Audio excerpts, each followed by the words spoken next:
Good morning. My name is Trish Gallagher, and I would like to present the annual report for the Abington Shade Tree Commission for 2021 into 2022.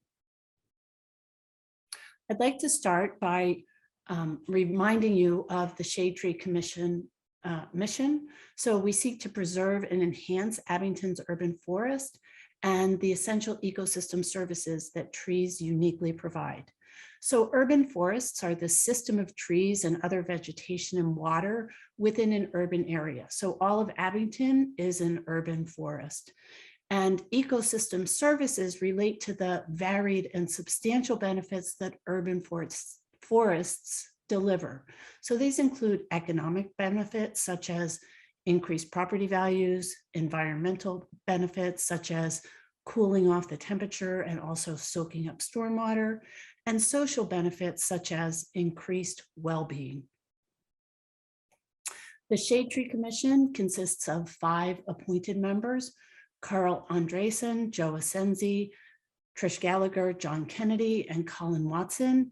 And we have many, many associate members without whom we could not accomplish as much. In 2021, we had a transition to new leadership. So you may know that Dr. Rita Stevens resigned when she moved to Ohio to be closer to family last fall. She had been the chair of the Shade Tree Commission for many, many years. And she continues to advise us as we transition to new leadership. Mr. Colin Watson stepped up as chair, and this past year, Mr. John Kennedy was reappointed to the Shade Tree Commission, and I am the most newly appointed member to the Shade Tree Commission. I've been an associate member since 2019, and am now formalizing that role as a commissioner. Our agenda for today is to talk about our progress in the last year, renew our call to action to protect our urban forest, and discuss some of the priorities for 2022 and 23. In terms of our basic measures and funding, we have now achieved Tree City USA certification for the 15th year. And this past year, we were also awarded a Growth Award, which recognizes high levels of tree care and community engagement to build sustainable long-term community forestry programs. The Tree City Growth Award really indicates a township and a population that values trees. We also had strong volunteer engagement, so 1,744 hours of community service provided by Shade Tree Commission and volunteers at more than 20 different events. In terms of funding, our operational budget is $6,000 from the township that's dedicated to tree planting and preservation. We also have one major grant in progress and one that was completed in 2021. So we have a 9-year total grant funding from different Pennsylvania primarily grants of $297,000.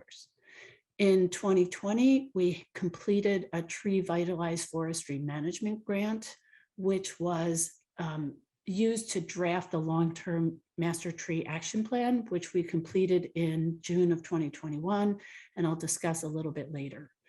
We also have one project underway, which is a phase 2 restoration at the Ardsley Wildlife Sanctuary. This project is about to go to bid, so the design has been completed and construction is targeted for fall of 2022.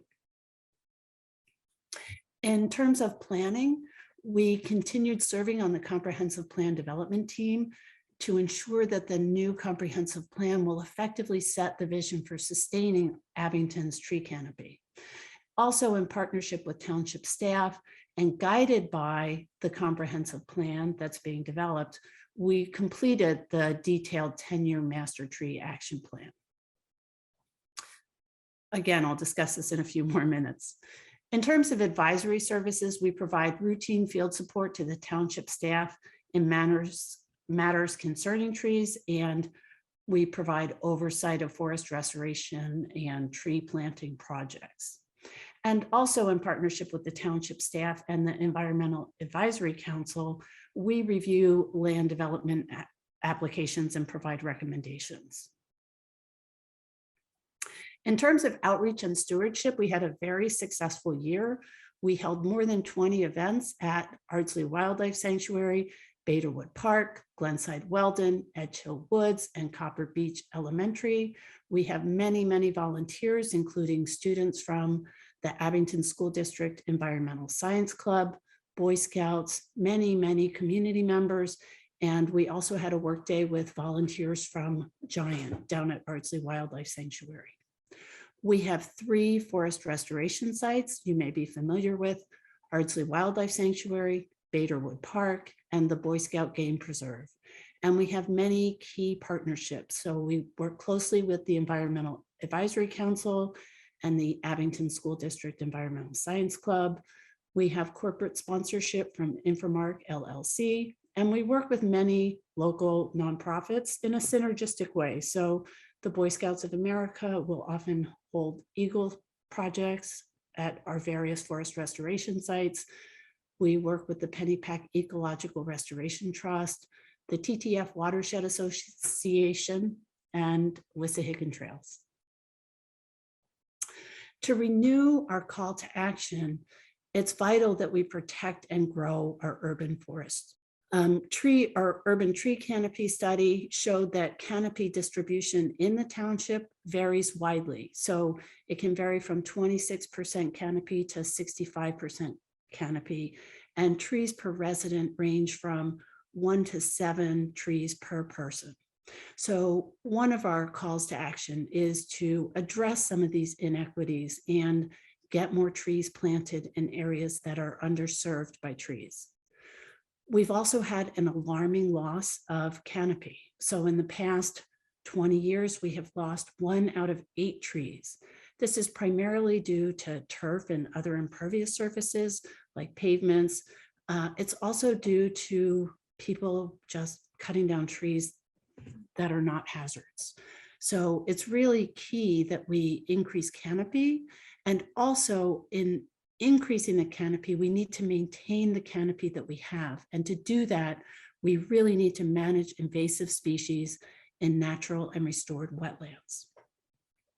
Finally, in terms of land use, we only have 16% protected open space in Abington, and parkland is a small percentage of that.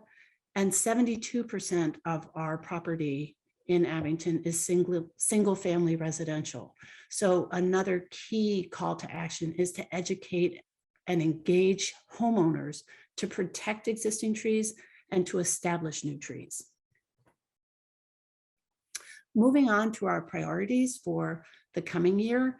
As I mentioned, we have a master tree action plan that has been drafted and will be presented to the Board of Commissioners sometime this year. And it's critically important for the board to formally adopt the master tree action plan. It has canopy targets as they relate to trees and managing stormwater, trees and how they fit within the built environment, how we deal with private trees and natural areas, park trees and natural areas, and also canopy targets as it relates to codes, permits, and best practices. So the Master Tree Action Plan will go a long way toward helping to protect our urban forest and the ecosystem services it provides. And those are too numerous for me to mention in our brief annual report, but I'm happy to provide additional information on that to you. We also think it's critically important for the board to formally consider our draft recommendations for tree preservation, protection, and replacement. So this is a proposed ordinance that again will be presented to the board later this year. And these recommendations will also help to protect and grow our urban forest. They'll affect future land development and streamline land development reviews. We're very excited that we have a new parks director, and we're looking forward to working with him to implement the Master Tree Action Plan and also to develop an invasive species management plan. This is very important for our natural areas, many of which are being overrun by invasive species, and the management of those invasives is far beyond the capacity and scope and mission of the Shade Tree Commission. We look forward to providing guidance on how to develop and implement an invasive species management plan, but this is something that rests solidly with the township and the parks director to help develop and implement a management plan for invasive species.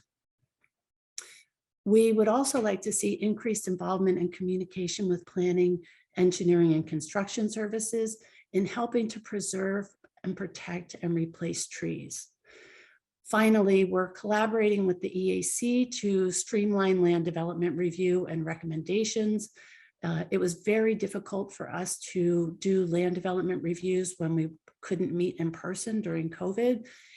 It's really difficult to look at landscaping plans on Zoom and try and understand what's going on.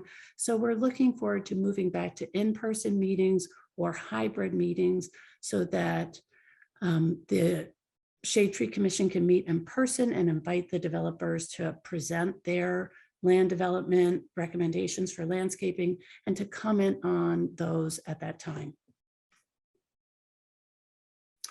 As regards homeowner engagement, we're holding a tree giveaway. So we are giving away 100 trees, and there has been significant demand from homeowners to get trees to plant on their property.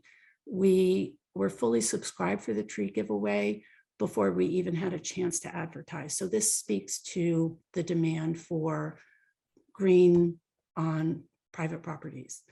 In partnership with giving away trees, we're really working to develop some educational content for our website so that we can take another step farther in terms of educating and engaging homeowners to aid in stewardship of trees on private properties.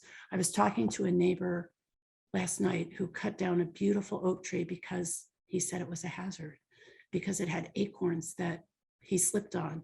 And we need to reach out to people who have trees like this and help them figure out how to manage those perceived hazards so that we do not continue this alarming decline in our tree canopy. We are also hoping to host a fall tree planting event in an area that's underserved by tree canopy. And depending on the success of the Arbor Day tree giveaway, we may do that in conjunction with a second tree giveaway in the fall. In summary, I've covered our progress over the past year. Our call to action has been renewed, and I've discussed some of the immediate priorities for the upcoming year. And to close, I want to call out and thank the many, many volunteers who help us maintain and improve our shared green space. We could not do this without them. And so it's really thanks to them that we've had so much stewardship. Of course, the Shade Tree Commission plays a role in organizing it and moving things forward, but without those many, many volunteers, we could not accomplish nearly as much as we do. So thank you to everyone who has participated in our events and really works to help steward our open space. Thank you very much for your attention. I look forward to seeing you in person.